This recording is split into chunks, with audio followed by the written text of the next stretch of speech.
හලහල ඉතින් කොහොමද අපේ ඔලෙවල් සෙට් එකට? ඔන්න ඉතින් කලින් ගෙනාවු ස්ටඩි ප්ලෑන් වීඩියෝ එකේදී කිව්ව විදිහටම ඔයල් වලට අන්තිම මාස 3 සුපිරි ප්ලෑන් එකක් ගෙනල්ලා තියෙනවා. මුලින්ම කියන්න ඕනේ ඔයා මේ ප්ලෑන් එකට වැඩ කරොත් ඔයා මොන මට්ටමක හිටියත් සුපිරි රිසල්ට් එකක් දාන්න පුළුවන්. මොකද මාත් 9 දැම්මේ අන්තිම මාස 3 මේ විදිහට වැඩ කළා. ඇත්තටම කිව්වොත් මේකේ ඔරිජිනල් ප්ලෑන් එක හැදුවේ මම ඒ කාලේ සයන්ස් ක්ලාස් ගිහපු සර්. මේ සර්ව නම් ගොඩක් අය දන්නවත් ඇති. ඉතින් මම ඒ කාලේ සයන්ස් ක්ලාස් ගියේ සීකේ සර්ගේ. මම ඒ සර්ව ඕනිම කෙනෙක්ට බය නැතුව රෙකමන්ඩ් කරනවා. මොකද මටත් ජීවිතේට සයන්ස් වලට ඒකක් තිබිලා නැහැ. හැබැයි මම අන්තිම මාස 3 සීකේ සර් කියපු විදිහට වැඩ කරපු නිසා මට විෂයන් 9ටම ඒ ගන්න පුළුවන් වුණා. ඔයාලටත් ඒ සර්ගේ ක්ලාස් එක ඕනේ නම් මම ඩිස්ක්‍රිප්ෂන් එකේ විස්තර දාන්න. ඉතින් මේක ඇඩ් එකක් එහෙම නෙමෙයි හරිද? මම මෙහෙම කිව්වේ සීකේ සර්ට තියෙන ගෞරවය සහ තවත් කෙනෙක්ට හරියනවට කැමති නිසා.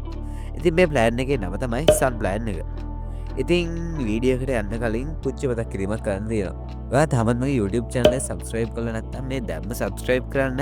එතකොට ඔයාලට දිගටම මේ වගේ වැදගත් වීඩියෝස් බලන්න පුළුවන් වෙනවා. ඒ වගේම මම ඊළඟ වීඩියෝ එකේදී ගේන්න බලාපොරොත්තු වෙන්නේ ඔයවල වල අන්තිම මාස 3 2 විතර මට ආව ප්‍රශ්න මොනවද කියලා. ඔයාලට අනිවාර්යෙන් මේ ප්‍රශ්න ටික එයි. ඉතින් ඔයා මේ වීඩියෝ එකට like එකක් දැම්මොත් තවත් ඉගෙන ගන්න කැමති කෙනෙක්ට මේ වීඩියෝ එක සජෙස්ට් වෙන ලොකු ඉඩ කඩක් තියෙනවා. ඉතින් මේ වීඩියෝ එක ඔයාගේ යාළුවන් අතර ෂෙයා කරලා එයාලවත් ගොඩ දාගෙනම අපිත් ගොඩ යමු. ඉතින් ඉන්ට්‍රෝ එකෙන් පස්සේ එහෙනම් අපි බලමු මොකක්ද මේ ප්ලෑන් එක කියලා.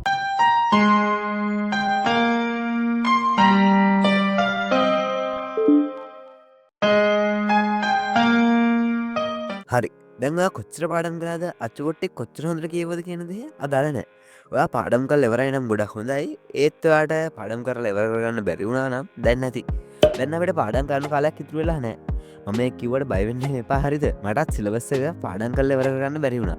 ඉතින් ඒ ගැන දුක් වෙන්නවත් පසුතැවෙන්නවත් ඕනේ නැහැ.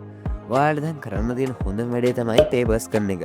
දැන් කෙනෙක්ට කියන්න පුළුවන් ඉතින් පේපර්ස් කරලා සිලබස් එකම කවර් කරගන්න බෑ කියලා. බෑ තමයි. ඒ ලෙවල් වගේ නෙමෙයි. මේක ඕ ලෙවල්. බය වෙන්න කිසිම දෙයක් නැහැ. හැමදාම ප්‍රශ්න අහන්නේ එකම පැටර්න් එකකට. ඔයා මම කියනවට 2016 අවුරුද්ද පාස් පේපර්ස් ටික කරලා බලන්නකෝ. ඔයාට ඒක හොඳටම තේරෙයි.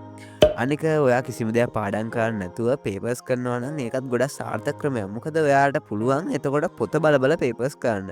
ඉතින් ඔයා එක ප්‍රශ්නයකට උත්තරයක් හොයද්දී ඊට අදාළ තවත් දේවල් ඔයාට බැලෙනවා. ඉතින් ඒක ගොඩක් සාර්ථක ක්‍රමයක් කියලා මම හිතනවා. දැන් අපි ප්ලෑන් එක දෙන්නේ මෙහෙමයි. සාමාන්‍යයෙන් තර්ඩ් ටර්ම් ටෙස්ට් එකෙන් පස්සේ ඉස්කෝලේ යන්නේ නැහනේ. ඒ කියන්නේ ඔයාලට පාඩම් කරන්න මුළු දවසම තියෙනවා. මම සාමාන්‍යයෙන් රැයට පාඩම් කරන කෙනෙක්. ඉතින් මම නැගිට්ටේ ටිකක් පරක්කු වෙලා උදේ 8ට විතර. ඊට පස්සේ ඔක්කොම කරලා ලෑස්ති වෙනකොට උදේ 9:00 විතර වුණා. මුලින්ම ඔයා කරන්න ඕනේ මොකක් හරි සබ්ජෙක්ට් එකක MCQ පේපර් එකක්.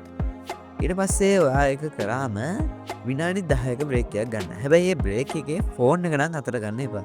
වාට ඔය නම් පුළුවන් ඒකක් නම් වාට ඔය නම් පුළුවන් වත්තවටේ රවුමක් ගහලා එන්න ඒ වගේ පොඩි වැඩක් කරන්න. ඉතින් ඊට පස්සේ අපි කෙලින්ම ඊළඟ පේපරේට යන්නේ නැහැ.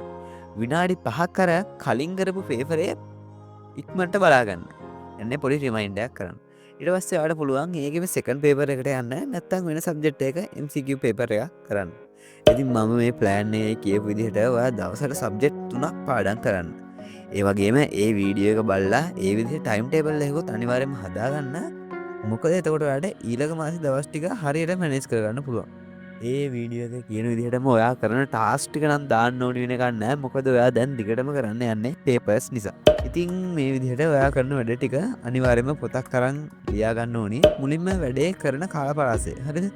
ඊට පස්සේ ඔයා කරන වැඩේ සහ අන්තිමට ඔයා පේපර් එකක් නම් කළේ ඒ වැඩේ පැයක් කළා නම් ඉස්සරහින් තරු දෙකක් දාගන්න පුළුවන්. නැත්නම් ඔයා පැය දෙකක පේපර් එකක් කළා කියමුකෝ. එතකොට ඔයාලට තරු 4ක් දාගන්න පුළුවන්. ඔයා පේපර් එකක් කරන්නේ නැතුව නිකන් පාඩම් කළා කියමුකෝ. එතකොට ඔයාලට පැයකට හම්බ වෙන්නේ එක තරුවයි. ඉතින් මේ විදිහට ඔයා ගත්ත තරු ගන්න ඒ වැඩේ ඉස්සරහින් දාන්න. ඉතින් මම ඔයාලට දවසට තරු 14ක ටාගට් එකක් දෙනවා. ඔයා මේ විදිහට හැමදාම පේපර්ස් කරන්න. ඔයා මේ ටු ඩු ලිස්ට් එක දවසේ මුලදිම හදාගන්න එක ගොඩක් හොඳයි. ඒ වගේම මේ විදිහට ඔයා කරන වැඩ ටික පොතක ලියන එක හැමදාම කරන්න ඕනේ. ඉතින් ඔයා මේ විදිහට දවස් වැඩ ටික ඉවර කරාට පස්සේ ආයෙමත් කලින් දවසේ කරපු වැඩ ටික රිමයින්ඩ් කරන්න ඕනේ. ඒ වගේම ඔයා මේ විදිහට සඳුදා ඉඳන් සෙනසුරාදා වෙනකම්ම වැඩ කරන්න. ඔයාට ඉරිදාට ලොකු බ්‍රේක් එකක් ගන්න පුළුවන්. හැබැයි ඉරිදාට තමයි වැදගත්ම වැඩේ තියෙන්නේ. පැය 2ක් විතර අරන් මුළු සතියෙම කරපු පේපර්ස් ටික ආයෙ බලන්න. ඉතින් ඔයා මේ විදිහට ඉරිදට මේ වැඩේ එක පැයක් කරොත් ඔයාට පැයකට තරු 6ක් ලැබෙනවා. ඉතින් ඔයාට තේරෙනවනේ පැයකට තරු 6ක් ලැබෙනවා කියන්නේ මේක තමයි මේ ප්ලෑන් එකේ තියෙන වැදගත්ම පාර්ට් එක. මොකද ඔයා එක විදිහේ පාස් පේපර්ස් කරනකොට ඔයාට අහු වෙනවා ප්‍රශ්න අහන පැටර්න් එක. ඔයා මාසයක් එක දිගට මේ ප්ලෑන් එකට වැඩ කරොත් ඔයාට ඊට පස්සේ කරන පේපර්ස් පොත බලන්න නැතුව උනත් කරන්න පුළුවන් වෙනවා. ඊළඟට ඔයා මේ විදිහේ වගුවක් ගහගන්න. මම මේ ප්ලෑන් එක මාසෙකට සැරයක් හදපු නිසා මේ විදිහේ වගුවක් තමයි ගහගත්තේ. ඔඩකොටු ටිකේ මේ විදිහට week 1, week 2, week 3, week 4 කියලා පහට තියෙන කොටු ටිකේ සතිය දවස් ටිකක් දාගෙන යන්න. ඔයා දවසට ගන්න තරු ගාන දාලා මේ වගුව පුරවන්න. උදාහරණයක් විදිහට ඔයා පළවෙනි සතියේ සඳුදා තරු 15ක් ගත්තා නම් ඒක week 1 එකේ Monday කියන කොටුවට දාගන්න පුළුවන්. මේ විදිහට ඔයා ඒ සතියේම කොටු ටික පුරවලා week total කියන කොටුවට සතියේම ගත්ත තරු ගාන එකතුව දාන්න. මම ඔයාට ඩේලි ටාගට් එක විදිහට තරු 14ක් දුන්නනේ. ඔයාගේ වීක්ලි ටාගට් එක වෙන්නේ තරු 85. ඊළඟට ඔයා කරගන්න ඕනේ මේ වගේ ඉරක් ඇඳගන්න. ඒක මේ වගේ පොතේම ඇඳගත්තත් කමක් නැහැ. නැත්තම් මොකක හරි ඇඳලා ඔයා පාඩම් කරන තැන බිත්තියක ගහගත්තත් කමක් නැහැ. මම නම් කළේ පොතේම ඇඳගත්තු එක. මේ ඉරේ පෙති 4ක් මොකක්ද ඒවට කියන්නේ? හරි මොනවා හරි 4ක් තියෙනවනේ. ඒ එහෙම තියෙන්නේ සතියකට එක ගානේ. මම ඔයාලට වීක් ගෝල් එකක් දුන්නනේ තරු 85ක. ඔයා වීක් ගෝල් එක හිට් කළොත් ඔයාට මේ ඉරේ එක මෙත්තක් පාඩ කරන්න පුළුවන්. ඔයා මාසෙම හොඳට පාඩම් කරලා ඉරේ ඔක්කොම පෙති ටික පාඩ කරා කියමුකෝ. ඒ කියන්නේ ඔයා නම් සුපිරියක්. ඉරේ ෂයින් එක වැඩි වෙනවා කියන්නේ ඔයා 9A වලට ලං වෙනවා කියන එක.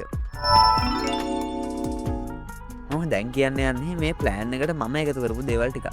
මේ තියෙන්නේ මම ඒ කාලේ මේ ප්ලෑන් එක ලියන්න ගත්තු පොත. ඉතින් මම පාවිච්චි කරේ මේක අන්තිම මාසේ. ඉතින් මේ ඔයාලා දකින්නේ මම අන්තිම මාසේ මේ ප්ලෑන් එක ලියන්න ගත්තු පොත. ඔයාට ඕයි නම් මේක ලස්සනට හදාගන්න පුළුවන්. මට නම් වෙලාවක් තිබෙන්නේ නැති නිසා මම එහෙම ලොකුවට අනම්මනම් දැම්මේ නැහැ. ඉතින් මේ විදිහට මේ තියෙන්නේ මගේ පොතේ පළවෙනි පිටුව. මේ විදිහට සන් ප්ලෑන් කියලා ලියලා තියෙනවා. වැඩි සැරසිලි දාලා නැහැ. ඊළඟ පිටුවේ පොඩි වදනක් දැම්මා. ඊට පස්සේ තියෙන පිටුවේ තමයි ගොඩක් වැදගත්. මේ වගේ ඉරක් ඇඳ ගන්න ඕනේ. වාන් කලින් කිව්වනේ මේ ඉර ගැන.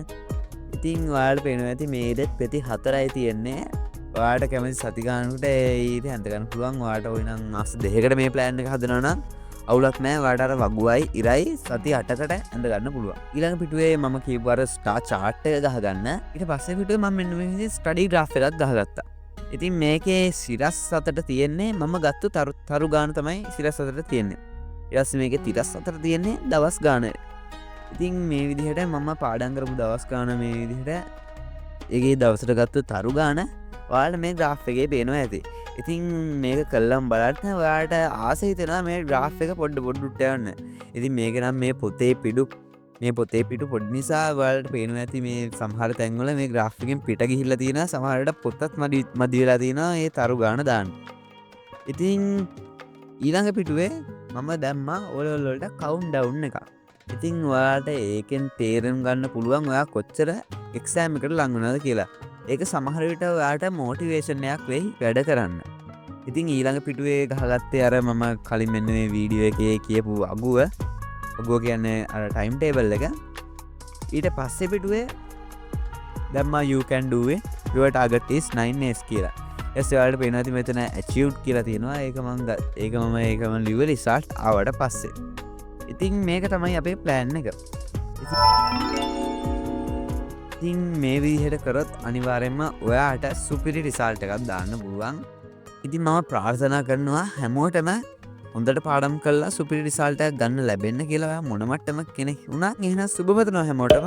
ඔයා මේ වීඩියෝ එකකින් දෙයක් ඉගෙන ගත්තා නම් අනිවාර්යෙන්ම ලයික් එකක් දාන්න. මොකද එතකොට මේ වීඩියෝ එක තව කෙනෙක්ට සජෙස්ට් වෙයි YouTube එකෙන්. ඉතින් ඔයාගේ යාළුවට මේ වීඩියෝ එක ෂෙයා කරලා එයාව ගොඩ දාගෙනම අපිත් ගොඩ යමු. ඔයා මගේ YouTube channel එක subscribe කරොත් ඔයාට දිගට මේ වගේ වැදගත් වීඩියෝස් බලන්න පුළුවන්. ඉතින් මම කිව්ව විදිහට ඊළඟ වීඩියෝ එකෙන් ගේන්නේ O-level වල අන්තිම කාලේ මට ආපු ප්‍රශ්න ගැන. ඔයාලට මේ වම් පැත්තේ තියෙන වීඩියෝ එක බැලුවොත් මාසෙක වැඩ පැයෙන් ප්ලෑන් කරගන්න පුළුවන්. සුපිරි ස්ටඩි ප්ලෑන් එකක් හදාගන්න පුළුවන්. ඉතින් ඒක තමයි මම අර කියපු ටයිම් ටේබල් එක. ඉතින් ඔයාලට මේ දකුණු පැත්තේ තියෙන වීඩියෝ එක බැලුවොත් ඔයාලට පාඩම් කරන්න තියෙන කම්මැලිකම සදහටම නැති කරගන්න පුළුවන්. එහෙනම් ගිහින් එන්න. සුබ දවසක් හැමෝටම. මම සෙන්කිටි.